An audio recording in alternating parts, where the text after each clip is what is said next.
Italy দূতাবাস থেকে নতুন আরও একটি বিজ্ঞপ্তি দেওয়া হয়েছে গত 4 তারিখে, যা কারো জন্য সুসংবাদ আবার কারো জন্য দুঃসংবাদ। বিজ্ঞপ্তিতে জানানো হয়েছে এখন থেকে মাত্র 20টি অ্যাপয়েন্টমেন্ট গ্রহণ করা হবে, যা চলবে এই বছরের নভেম্বর মাসের 30 তারিখ পর্যন্ত, প্রায় 3 মাস। অর্থাৎ সর্বোচ্চ 1100 পাসপোর্ট জমা নেবে। এই বিজ্ঞপ্তি দেখে কিছু মানুষ ভীষণ খুশি, আবার কিছু মানুষ এতটাই মনে কষ্ট পেয়েছে যে আন্দোলনের হুমকি পর্যন্ত দিচ্ছে।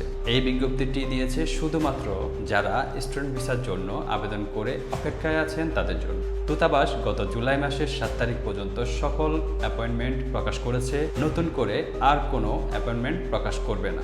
যদি কোনো প্রার্থী সঠিক স্কলারশিপ দেখাতে পারেন তাহলে সেক্ষেত্রে ভিন্ন হতে পারে। যারা অ্যাপয়েন্টমেন্টের অপেক্ষায় আছেন তাদের জন্য এবছর আর নতুন কোনো স্লট খোলা হবে না। যুক্তি হিসেবে দূতাবাস দেখিয়েছে বিভিন্ন ভিসার জন্য বিপুল সংখ্যক আবেদনের কারণে তারা স্টাডি ভিসা আবেদনের সংখ্যার উপর চাপ কমিয়ে একটি নির্দিষ্ট সীমা নির্ধারণ করেছে। তাই ধারণা করা হচ্ছে ফ্যামিলি ভিসা আর কাজের ভিসার গতি আরও বাড়বে। এই রকম আরও ভিডিও পেতে ফেসবুক আর ইউটিউবে সার্চ করুন JA মোহন।